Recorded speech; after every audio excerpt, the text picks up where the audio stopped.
Twelfth की बात करते हैं।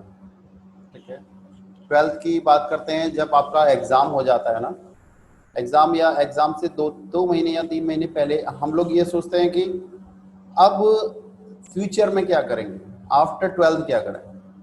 क्योंकि ट्वेल्थ तक तो आपका कोई टारगेट नहीं होता एक्चुअली, मगर टारगेट आपको बनाना चाहिए। क्योंकि हम लोग एकेडमिक की बात करते हैं ओनली।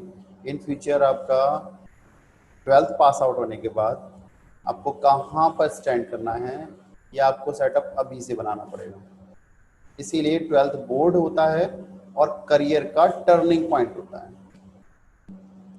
ठीक है, करियर का टर्निंग पॉइंट है। इसी को अगर हर स्टूडेंट्स बेस मान ले तो अपना करियर सेटअप कर ले कि मुझे इस करियर में जाना है।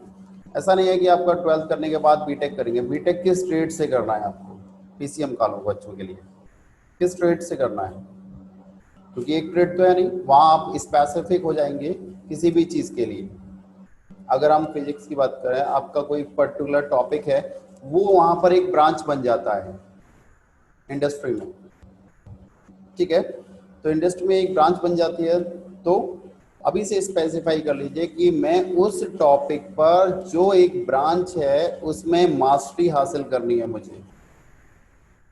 ठीक है, या अगर हम बायो के बच्चों की बात करें तो मुझे केमिस्ट्री में अगर बी फार्मा करना है, एम फार्मा करना है इन फ्यूचर, या आपका मेडिकल फील्ड में जाना है, बीएमएस में जाना है, बीएचएमएस में जाना है, डेंटल में जाना है, या एमबीबीएस करना है इन फ्यूचर, तो मुझे इसमें मास्टरी हासिल करनी है, तब मैं वो अचीव कर पाऊंगा।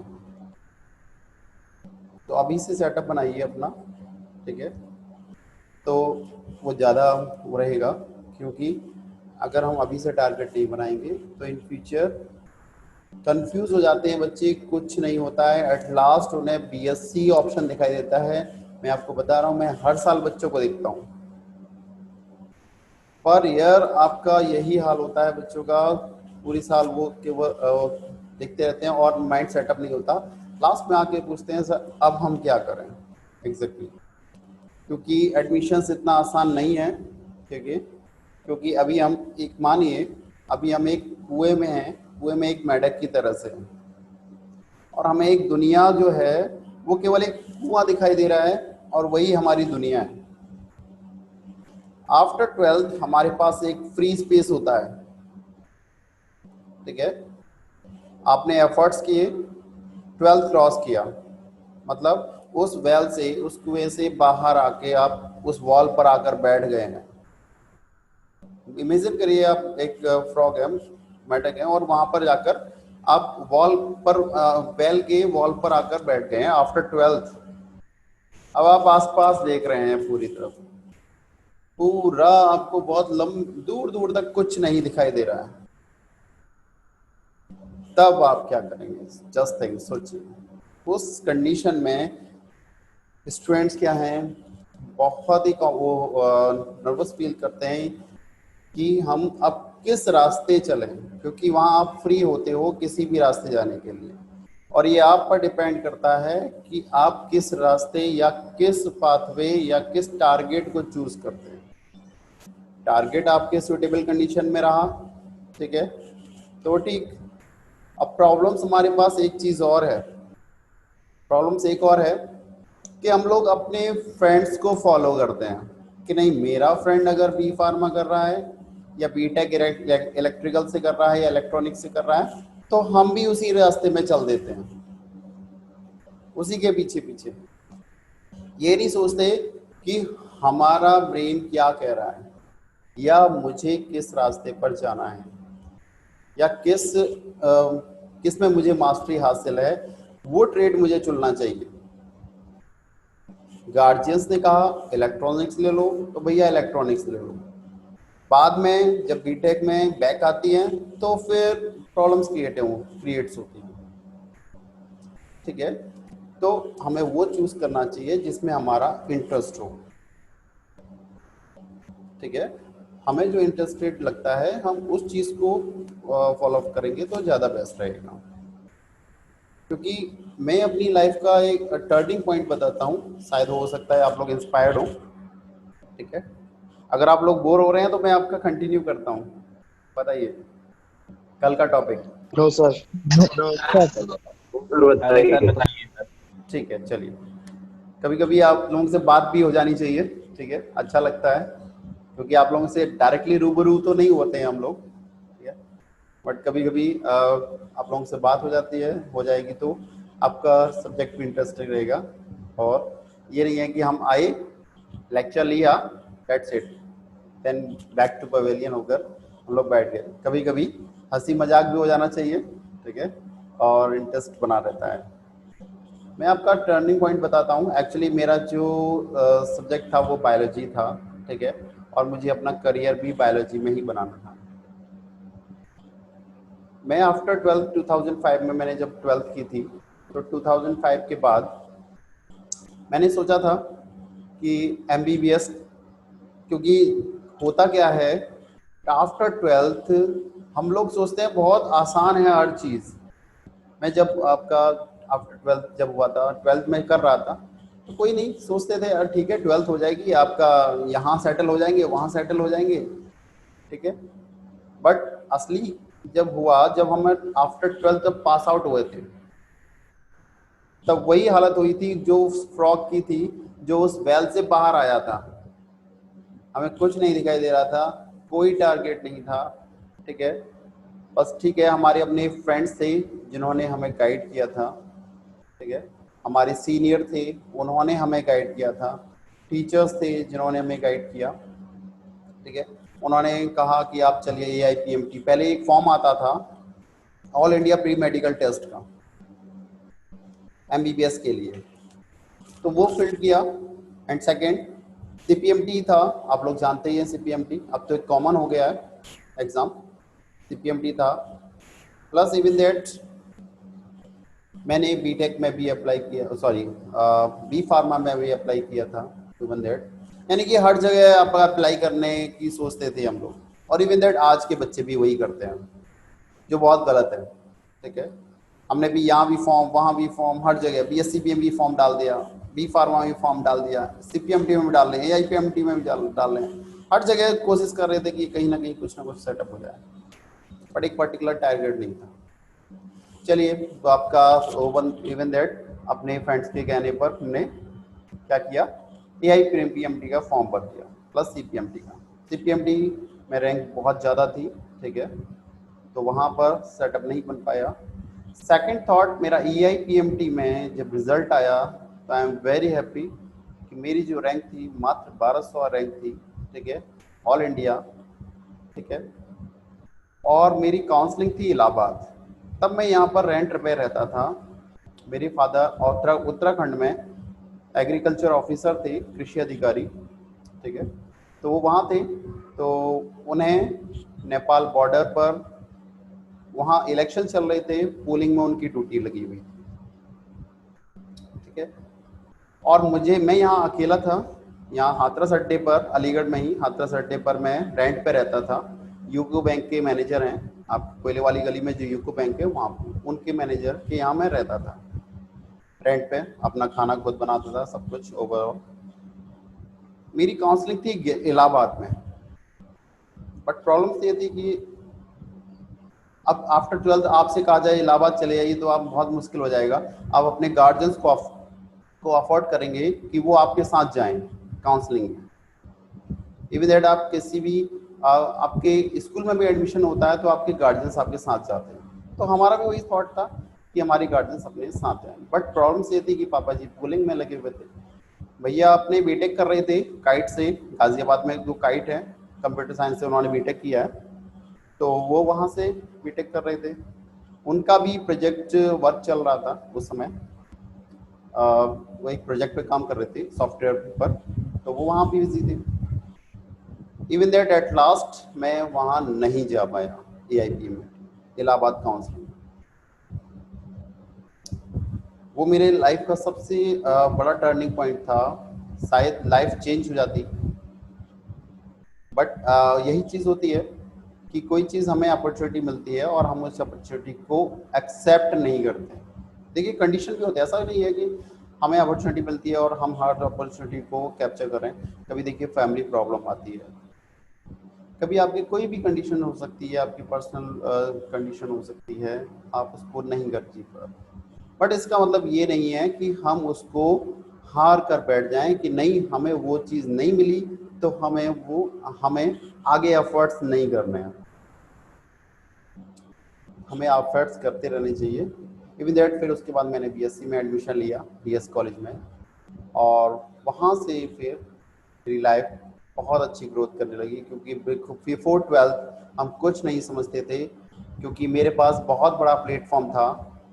बीएस कॉलेज अपने आप में बहुत बड़ा प्लेटफॉर्म, मैंने बहुत सारे स्टूडेंट्स मैंने अपने देखिए Saint Phyllis, OLF, blue bird, इन सभी के स्टूडेंट्स में आप देखे हैं जो बीएससी में एडमिशन लेते हैं,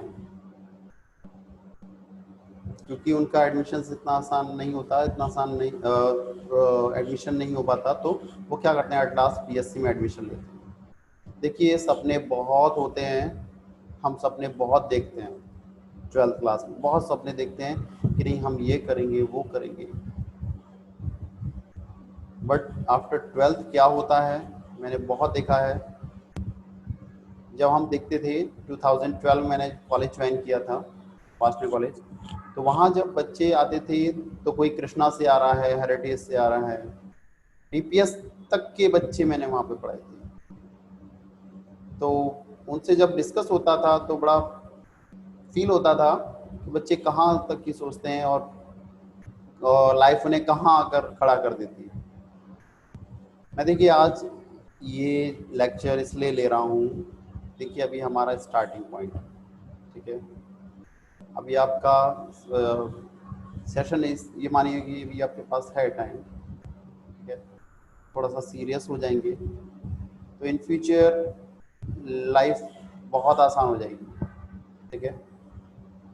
देखिए अभी मेहनत करेंगे तो इन फ्यूचर आपका सिक्योर भी होगा, प्लस लाइफ में देखिए हम अभी मेहनत करेंगे तो इन फ्यूचर हमें क्या है आसानी होती है अपनी लाइफ को काटने के लिए, ठीक है। और यही सोचा कि कोई बात नहीं, 11th is the rest day, 12th is the corona year, तो नहीं चलेगा। देखिए आपके पास बहुत अच्छा टाइम है, पूरा दिन आपके पास है, कोई टीचर्स आपको अपॉइंटेड नहीं कर रहा, कोई आपके गार्जियंस आपको अपॉइंटेड नहीं कर रहे हैं, आपको सब कुछ हेल्प कर रहे हैं, मोबाइल्स भी दे रहे हैं, सब कुछ दे रहे हैं आपको, ठीक है। तो इस टाइम का यूटिलाइज कर लीजिए, ठीक है। इवन दैट औरों का नहीं पता, बट हाँ मैंने अपनी इस टाइम का बहुत अच्छा यूटिलाइज किया है, ठीक है। इस 3 महीने का काफ़ी अच्छा यूटिलाइजेशन किया है। शायद अगर मेरी रेगुलर क्लासेस होती कॉलेज जा रहे होते तो मैं वो काम भी नहीं कर पाता, ठीक है। तो इन फ्यूचर अगर वो उसमें मैं सक्सेस होता हूँ तो मैं आपको बताऊंगा कि क्या किया था मैंने आपका ये 3 महीने, ठीक है। तो आई होप आप लोग थोड़ा सा इंस्पायर्ड हुए होंगे, खैर आप लोगों को बोरिंग भी लगता होगा कि यार तेरा टीचर पका रहे हैं, ठीक है, अब थोड़ा सा इंस्पायर्ड हो। आप लोगों की कोई क्वेरीज हो तो आप मुझे बताइए, कुछ पूछना हो। मैं 3 इयर्स आपका काउंसलर भी रहा हूँ, काउंसलिंग करता था बच्चों की, ठीक है, और अपने बराबर के बच्चों की भी काउंसलिंग की है। तो अगर आपकी कोई क्वेरीज है तो आप मुझे बताएं। Yes sir. यस परम। सर हम डिसाइड कैसे करेंगे कि ये फील्ड हमारे लिए बेटर है, यस ठीक कोई है, भी फील्ड? ठीक। अच्छा चलिए इस परम की एक आंसर देता हूँ। देखिए एक्चुअली होता क्या है, मान लीजिए मैं अपने सब्जेक्ट की बात करता हूँ, ठीक है? हमारे यहाँ 16 चैप्टर हैं 16 चैप्टर, ठीक है। मान लीजिए आपके पास 6 सब्जेक्ट में जब भी आपके गार्जियंस आपसे पढ़ने के लिए कहते हैं तो आप पर्टिकुलर एक ही सब्जेक्ट पढ़ते हो। ये आपका 99% आपके साथ होता है। कोई भी अगर आपसे पढ़ने के लिए कहे, चाहे वो आपके क्लासरूम में कोई अरेंजमेंट में आ जाए कोई टीचर, तो अगर आपसे वो पढ़ने के लिए गए तो आपका हाथ उस सब्जेक्ट की कॉपी या बुक पर जाता है जो सब्जेक्ट आपको बहुत अच्छा लगता है नहीं लगता, बताइए। आप उस सब्जेक्ट को नहीं पढ़ते हैं जो आपको बोरिंग लगता है या टफ लगता है।